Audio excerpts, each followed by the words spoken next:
기다리는 사람들, 오늘 두 번째 시간입니다. 오늘은 기다림은 섭리의 시간입니다 라는 제목입니다. 기다림은 섭리의 시간입니다. 대림절 두 번째 시간입니다.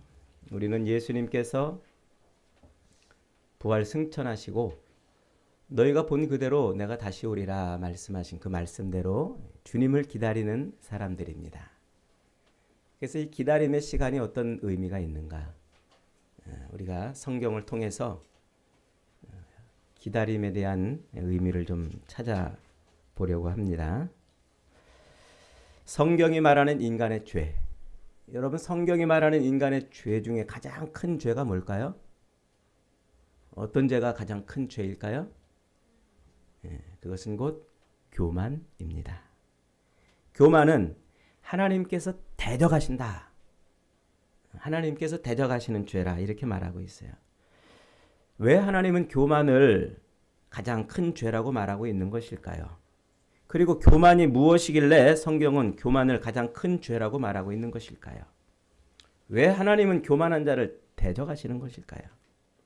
교만은 한마디로 인간이 하나님의 자리를 대신하려는 것. 피조물인 인간이 창조주이신 하나님의 자리를 대신하려는 것. 인생의 통치자이신 하나님의 자리를 우리 인간이 거기에 오르고 싶어 하는 것. 그것을 하나님은 교만이라 이렇게 말하고, 그리고 그 교만에 대해서는 가차없이 하나님 뭐 하신다고요? 대적하신다. 이렇게 말하고 있는 겁니다. 그런데 오늘날 많은 그리스도인들이 이 교만의 죄를 지으면서도 그것이 죄인 줄을 모르고 있다는 것이죠. 이게 오늘 우리에게 있어서 가장 큰 문제가 아닌가 싶습니다. 오늘날 우리는 어떻게 교만에 빠져 있습니까? 우리 인간들이 짓는 죄 중에 가장 큰 죄는 하나님을, 우리 인생의 통치자이신 주인이신 하나님을 자기를 위해서 존재하는 신으로 만들어버린다는 거예요. 우리 인간들이 짓는 가장 큰 죄 중에 하나가 바로 이거예요. 이 땅을 사는 동안 이 땅에 우리의 인생을 위해서 하나님이 내 인생에 필요를 채워주시고 내 인생을 이렇게 돕고 저렇게 도우시는 분으로 만들어버린다는 거예요. 일부러 그런 것은 아니겠지요. 그런데 이 땅을 사는 동안, 이 육신의 삶을 사는 동안 자기도 모르게 자기가 자기 인생의 주인이 되어서 자기 인생을 하나님이 도우셔야 되는 것처럼 여긴다는 것이죠. 그래서 이 땅을 사는 동안 하나님이 자기의 기도를 들어주셔야 되고 자기 뜻대로 자기가 바라고 계획하고 원하는 것들을 이루어 주셔야 한다고 그렇게 간절히 부르짖고 기도하고 하나님을 그런 신으로 만들어버린다는 겁니다. 성경은 이것을 뭐라고 그런다고요? 교만이라 이렇게 말한다고요. 그리고 이런 교만의 밑바닥에는 탐심이라는 것이 자리 잡고 있다고 말합니다. 탐심이 뭘까요? 자기 육신의 욕망을 이루려는 것. 이것을 또 다른 말로 성경은 우상숭배다 이렇게 표현하고 있어요. 그러니까 인생을 사는 동안, 육신의 삶을 사는 동안 내가 바라고 내가 원하고 내가 소망하는 것을 이루려고 신을 하나 만들어 놓고 그 신에게 비나이다 비나이다 하는 그런 삶을 사는 사람들처럼 우리 그리스도인들도 어쩌면 그렇게 지금 살고 있다고 하는 것이죠. 이 탐심의 밑바닥에는요, 인간이 신보다 위대한 존재라고 하는 착각이 있어요. 그래서 항상 세상의 중심에, 우주의 중심에, 인생의 중심에 자기가 있는 것이죠. 이 착각에 빠진 인생은 자기가 자기 인생을 계획하고 노력하면 자기가 원하는 그대로 되어야 하고 또 될 것이라고 믿고 있습니다. 그래서 오늘날 세상은 자기를 개발하고 스스로 계획하고 꿈꾸고 노력하면 반드시 자기 인생을 자기가 원하는 대로 살 수 있다고 그렇게 가르치고, 또 그렇게 자기의 잠재력을 믿고 긍정적으로 살면 그것이 바람직한 인생이라고 그러고, 그렇게 혹여 살았던 인생이 있으면 그를 높여서 추앙하고 그를 본받는 그런 것을 추구하지요. 그래서 서점에 가보면은요, 자기계발서가 산더미처럼 쌓여 있어요. 이렇게 하면 자기 인생을 성공할 것이다. 저렇게 하면 잘 살 것이다. 그래서 사람들은 자기도 모르게 자기 인생은 자기의 의지대로, 자기의 뜻대로 살 수 있고 또 그렇게 살아야 한다고 생각을 하는 겁니다. 그리고 하나님은 그런 자기의 인생을 도우시는 신이어야 한다고 여기는 것이죠. 그렇게 되지 않을 때 사람들은 실패했다고 생각하고 분노하고 슬퍼하고 때로 신을 원망하기도 합니다. 여러분, 마땅히 사람은 자기 삶을 계획하고 그것을 이루기 위해서 최선을 다해야 합니다. 하지만 자기의 계획대로 그것을 이루지 못했다고 해서 그것 때문에 좌절하거나 슬퍼할 이유가 없어요. 왜냐하면 우리 인생의 주인이 누구이시기 때문에요? 하나님이시기 때문에 그렇습니다. 종이 자기가 바라고 원하는 대로 인생을 살지 못했다고 그것 때문에 좌절하고 슬퍼하고 주인을 원망한다면 그게 종이겠느냐 말이죠. 하나님은 우리의 인생의 주인이신 겁니다. 이 땅을 사는 것은 그래서 우리의 뜻을 펼쳐내며 사는 것이 아니라 하나님의 뜻을 펼쳐내며 사는 것이 우리의 삶의 목적이고 목표인 것이죠. 거기서 약간만 넘어가면, 그 경계만 조금만 넘어가면 자기가 하나님의 자리에 서겠다는 이 자만심과 그리고 탐심이 솟구쳐 오르는 인생을 살 수밖에 없다는 것이죠. 모세, 우리가 출애굽기 3장을 읽었습니다마는 하나님이 모세를 부르시는 장면이에요. 모세는 잘 알다시피 인류 역사상 가장 위대한 영웅이고 사상가이고 선지자이고 지도자입니다. 만일 자기가 자기 인생을 설계하고 계획하고 꿈을 꾸어서 그대로 노력을 해서 성취하는 것이 인생의 성공이라고 한다면 모세는 단연코 실패한 인생이에요. 왜냐하면 그는 자기가 계획한 대로 자기가 꿈꾼 대로 삶을 살지 못했기 때문입니다. 모세는 민족의 원수 이집트의 궁에서 왕자로 자랐습니다. 큰 군대를 움직이는 장군이었고 왕궁에서 천하의 병법과 지식과 학술을 다 공부했습니다. 그에게는 출생의 비밀이 있었지요. 자기는 이집트 왕자지만 실제로 신분은 뭡니까? 히브리 출신이었던 것입니다. 그래서 그는 나이를 들으면서 어려서부터 어머니의 이 귀에 들린, 어머니로부터 귀에 들린 그 말을 통해서 나는 히브리 백성이다. 너는 애굽궁에 살고 있지만 너는 히브리 백성이라는 이 이야기를 듣고 자랐을 것입니다. 아마 어릴 때는 이 청소년 기에는 정체성의 혼란도 있었을지도 몰라요. 나는 히브리 백성인데 왜 내가 애국궁에 있는가? 그러면서 점점 이제 시간이 흐르면서 그는 내 백성들을 구원해야 될 또한 책임과 의무가 있기 때문에 나를 여기다 놓으신 게 아닌가, 이런 생각을 했을 것입니다.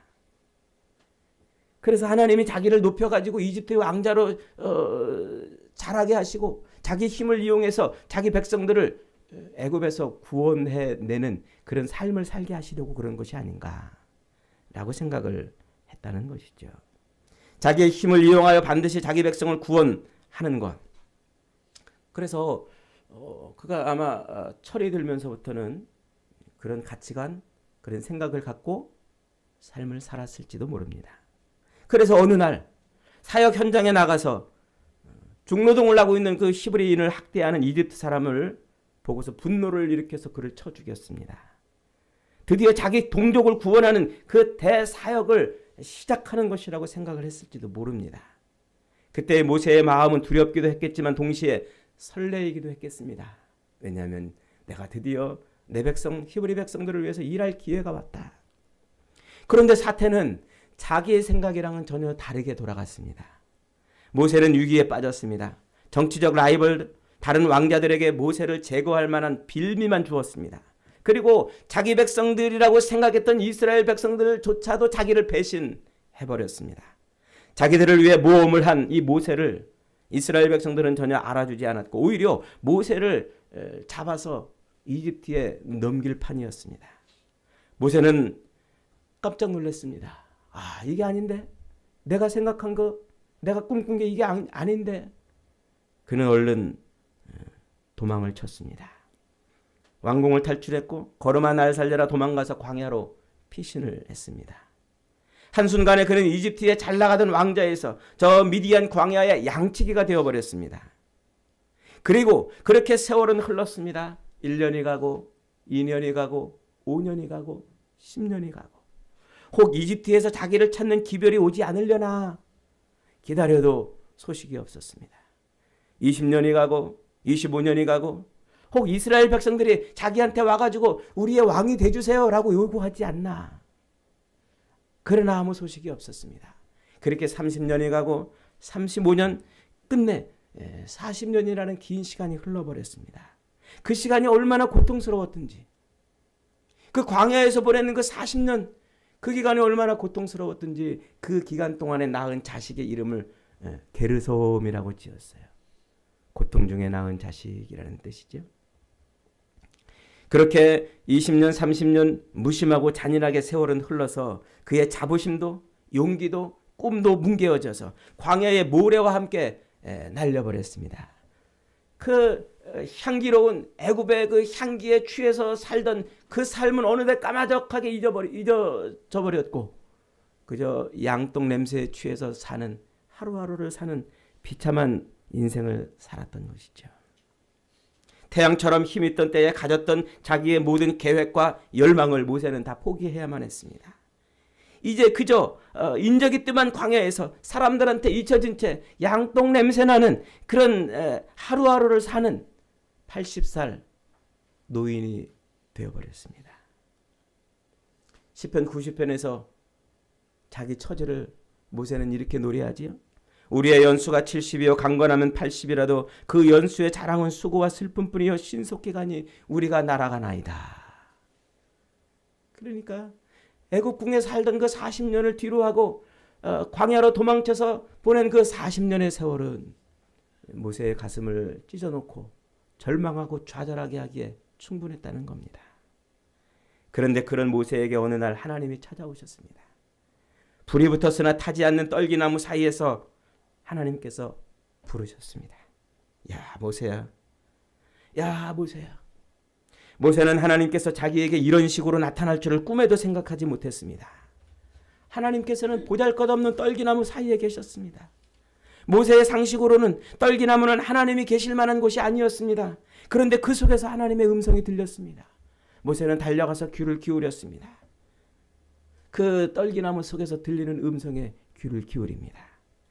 내가 이집트에서 신음하고 있는 내 백성의 고통을 안다. 내가 그들을 구해내겠다. 그들을 젖과 꿀이 흐르는 가나안 땅으로 인도하겠다. 그들을 이 산에서 나를 예배하는 백성들로 만들 것이다. 너는 가서 그들을 데리고 나오너라. 애굽을 떠나 광야를 헤매며 양치기 생활을 하던 그 시간, 그 오랜 고통과 기다림의 시간 동안 모세는 분명히 하나님께서 자기를 잊어버리셨고 하나님의 백성들인 이스라엘 백성들조차도 자기를 잊었다고 생각을 했습니다. 생각하고 또 생각하고 생각하고 또 생각해서 내린 결론이 그겁니다. 아, 하나님이 나를 잊으셨구나. 하나님께서는 나를 잊으셨구나. 내 백성을 잊으셨구나. 그런데 느닷없이 하나님이 나타나셔서 말씀하시는 겁니다. 너는 가서 이집트로 가서 내 백성을 구원하라. 놀라서 얼마나 놀랐으면 그 하나님의 음성을 듣고도 모세가 말합니까? 하나님 무슨 소리입니까? 제가 무엇인데 감히 이집트로 가서 이스라엘 백성들을 구하겠습니까? 모세는 이해할 수가 없었습니다. 힘있고 혈기왕성했던 그 40세에 이집트 왕자일 때도 실패한 일을 이제 아무것도 없는 힘도 없는 80세의 광야의 양치기 노인에게 하라니 하나님 제가 무슨 힘으로 합니까? 뭘 가지고 합니까? 모세의 대답은 40년 동안 광야에 자기를 내버려뒀던 그 하나님에 대한 원망이었을 겁니다. 또 믿을 수 없어서 그런 말일 수도 있을 것입니다. 힘 있을 때 왕자의 그 신분으로가 아니라 아무것도 없는 양치기 때 이것을 하라니 이것은 아닙니다. 모세는 도무지 받아들일 수 없었습니다. 그런 그에게 하나님은 화를 내십니다. 그리고는 끝내 그를 설득하십니다. 그리고는 드디어 모세로 하여금 발걸음을 애굽으로 옮겨서 자기 백성을 데려 나오는 일을 하게 만들어 내십니다. 이제 이집트를 향하는 그 모세의 발걸음에는 더 이상 자만심이나 자기 욕망이나 자기 삶의 목표나 자기 인생의 계획은 없습니다. 하나님이 시키는 것을 그냥 할 뿐입니다. 자기가 계획하고 꿈꾸던 그 모든 인생은 다 덮어버리고 이제는 하나님이 시키는 대로 하겠습니다. 하나님의 지팡이를 손에 들고 하나님이 자기와 함께 하신다는 이 확신을 가지고 그리고 발걸음을 옮겼습니다. 이제 모세는 오직 하나님의 말씀대로만 생각하고 하나님의 말씀대로만 행하겠다고 결심하며 이집트의 왕궁을 향해서 전진했습니다. 그리고 그 길은 모세가 아주 포기할 뻔했던 평생의 꿈을 이루는 길이 되었던 겁니다. 원망과 한탄, 회환으로 얼룩진 오랜 기다림의 끝에서 하나님을 만난 모세는 그렇게 위대한 하나님의 뜻을 이루는 사람이 되었습니다.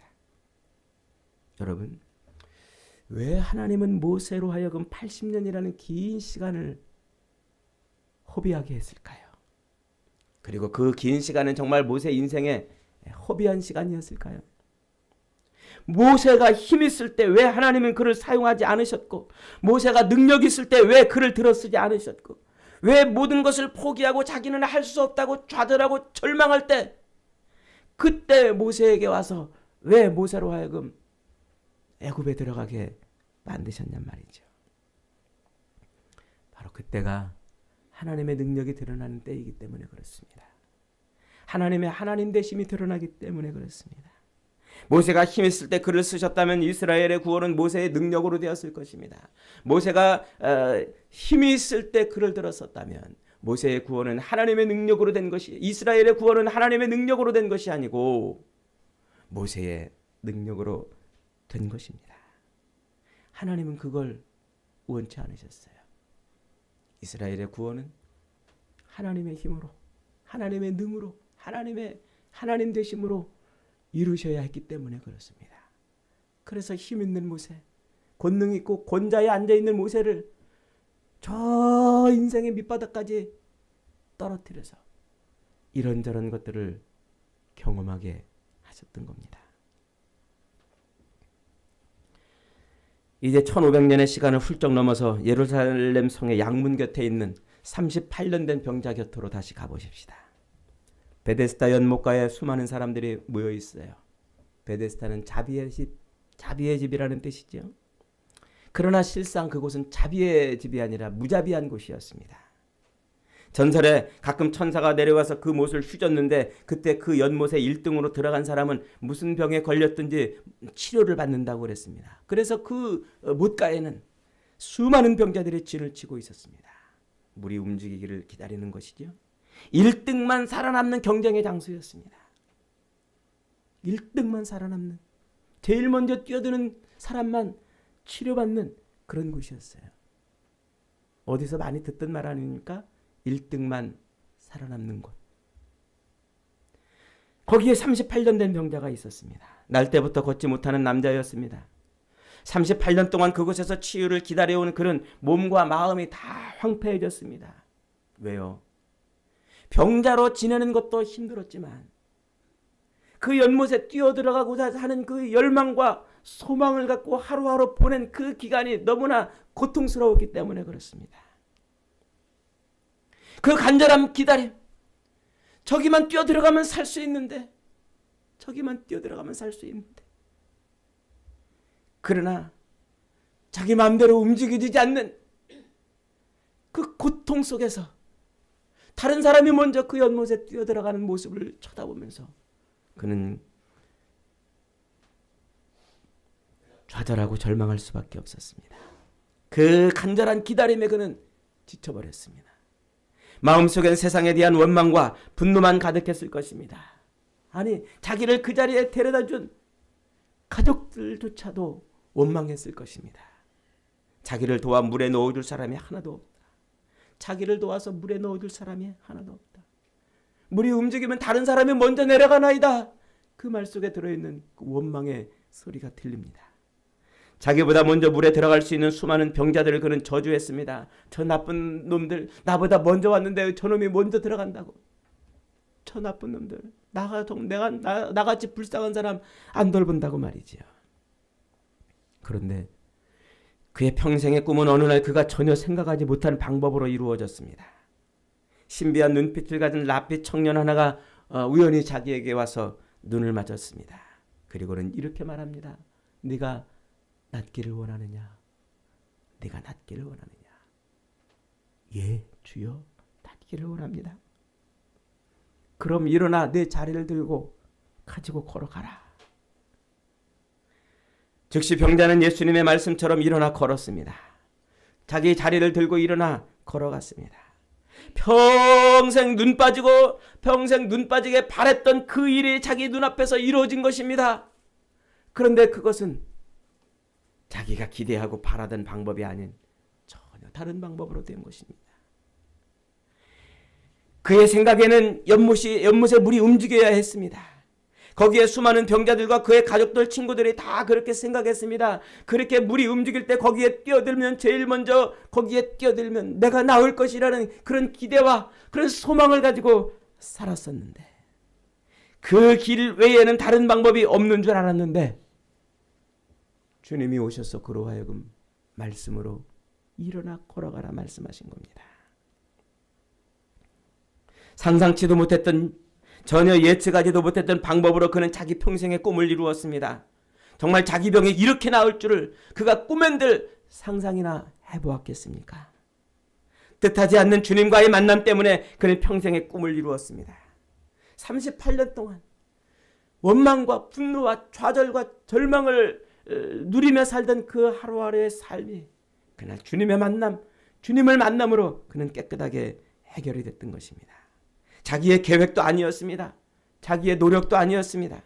자기의 평생의 기다림과는 전혀 다른 그것은 하나님의 은총이었고 하나님의 기적이었습니다.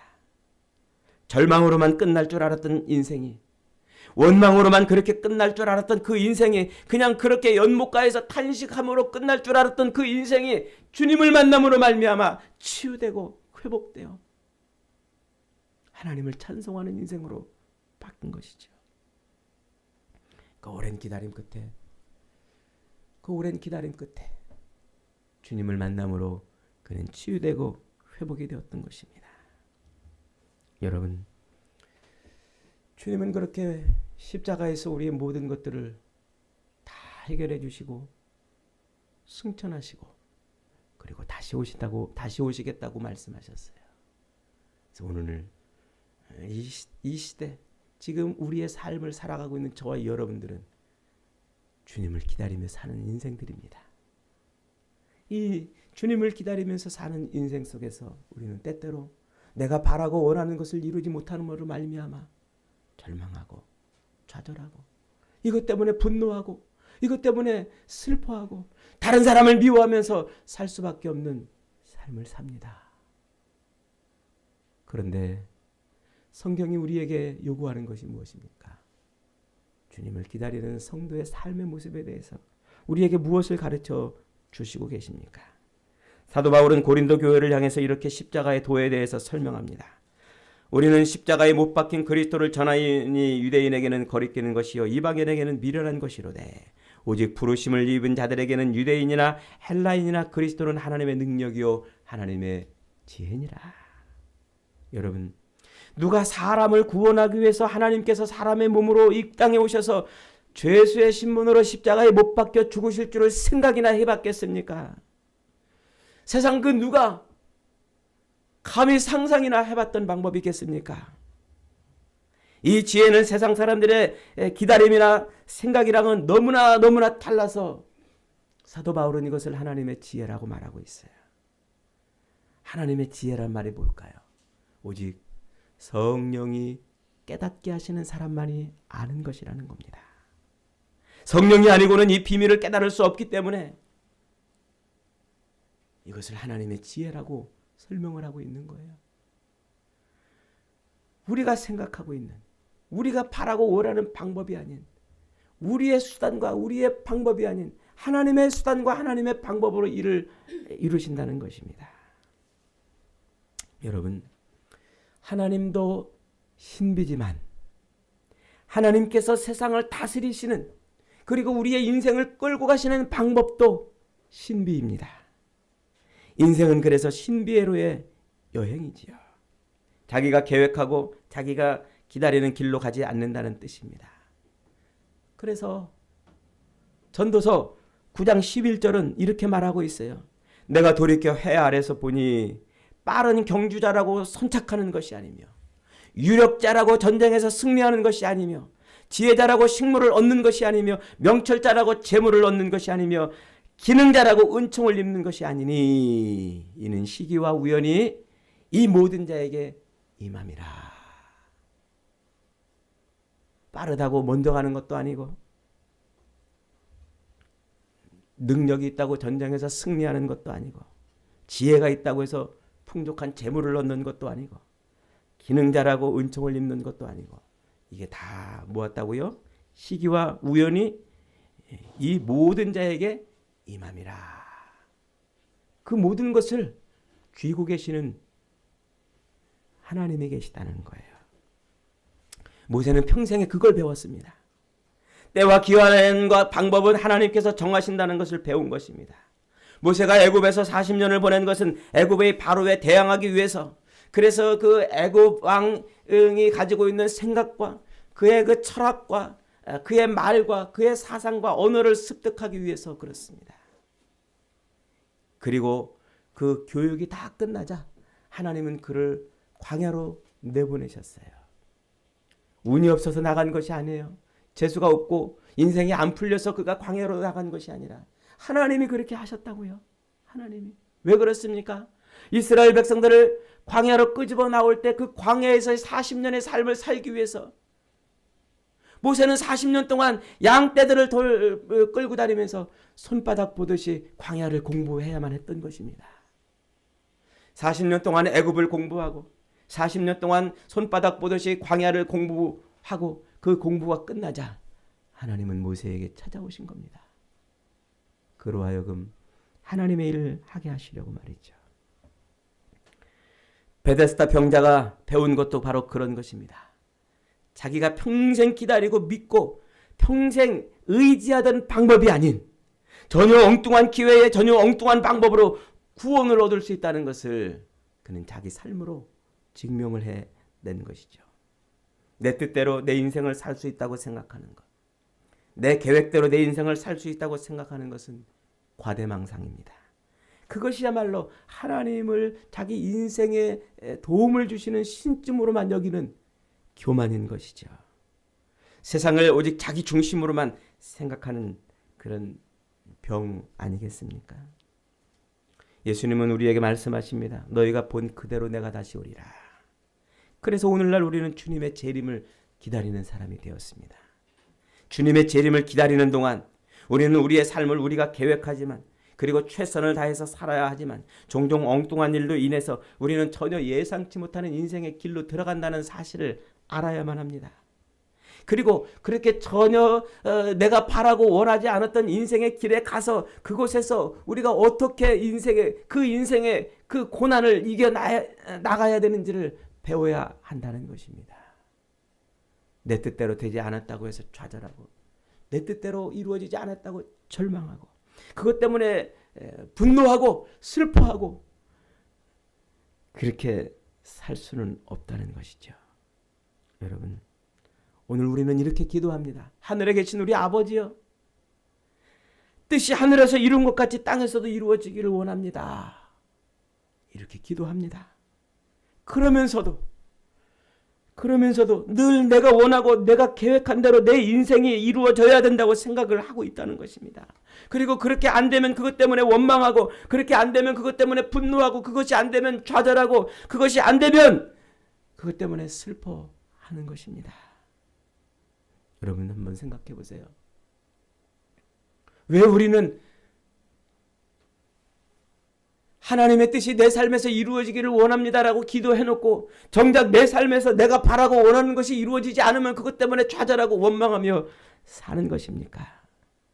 어쩌면 우리는 하나님을 하나님 되게 믿는 것이 아니라 내 인생에 돕는 신쯤으로 하나님을 여기고 있기 때문에 그런 것은 아니겠습니까?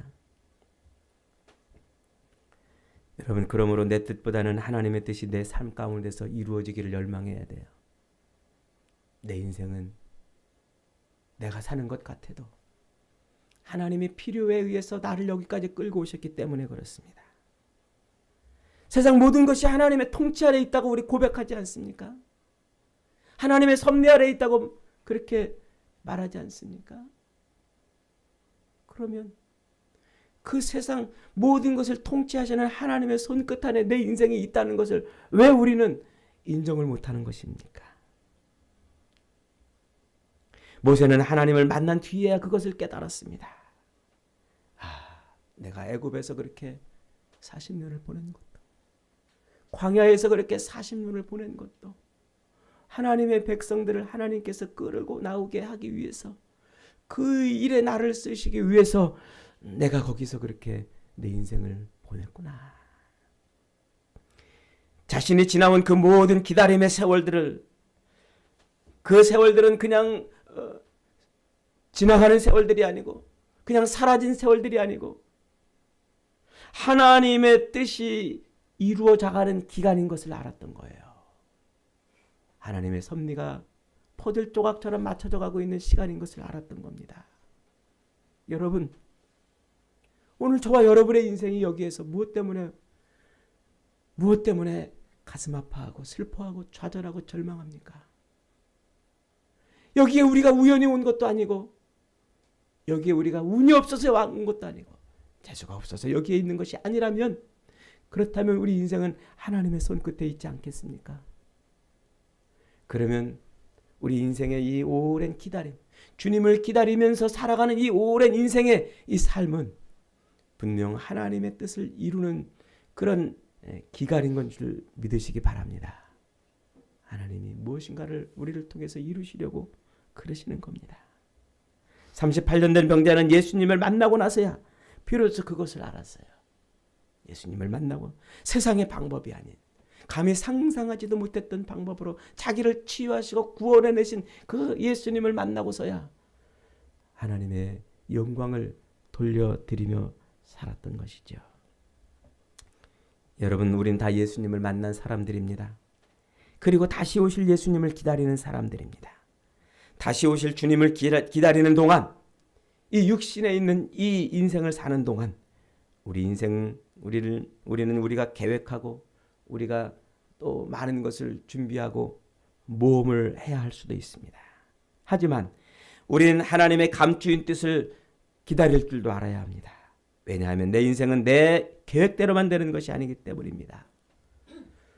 우리 인생으로 하여금 하나님이 이렇게 오랜 기다림을 하게 하시는 것은 하나님이 지금 포들 조각 맞춰가듯 우리 인생에 정말 하시고 싶은 일들을 맞춰가고 있기 때문에 그렇습니다. 이 오랜 기다림, 지루하고 속상하고 때로 애가 타기도 하겠지만 그 기다림 속에서 우린 주님을 만나야만 합니다. 그 기다림 속에서 우리는 주님을 의지해야만 합니다. 세상이 알 수 없는 십자가의 이 비밀을, 십자가의 도를 따라 살아야 합니다. 그럴 때 우리는 하나님의 그 놀라우신 우리 인생을 통해서 이루시려는 구원의 인생을 이루어내는 겁니다. 누구도 상상하지 못했던 방법으로, 아들을 십자가에 매다는 그 기가 막힌 방법으로 인류를 구원하셨던 그 하나님이 지금도 기가 막힌 방법으로, 감히 내가 상상할 수 없었던 방법으로, 내가 감히 생각조차 하지 못했던 방법으로 저와 여러분의 인생을 쓰실 것입니다. 저와 여러분의 인생을 그렇게 사용하실 것입니다.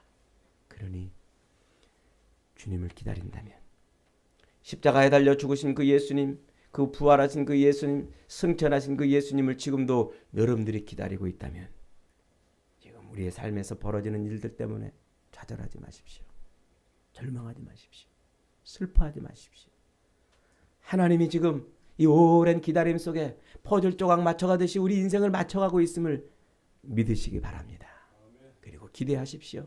우리를 통해서 세상이 할 수 없는 그런 놀라운 방법, 세상이 감히 상상치도 못했던 방법으로 우리를 그렇게 쓰실 것입니다. 주님의 재림을 기다리는 저와 여러분의 인생이 그런 기가 막힌 하나님의 손끝에 붙들려 쓰임받는 인생들이 다 되시기를 주님의 이름으로 축복합니다.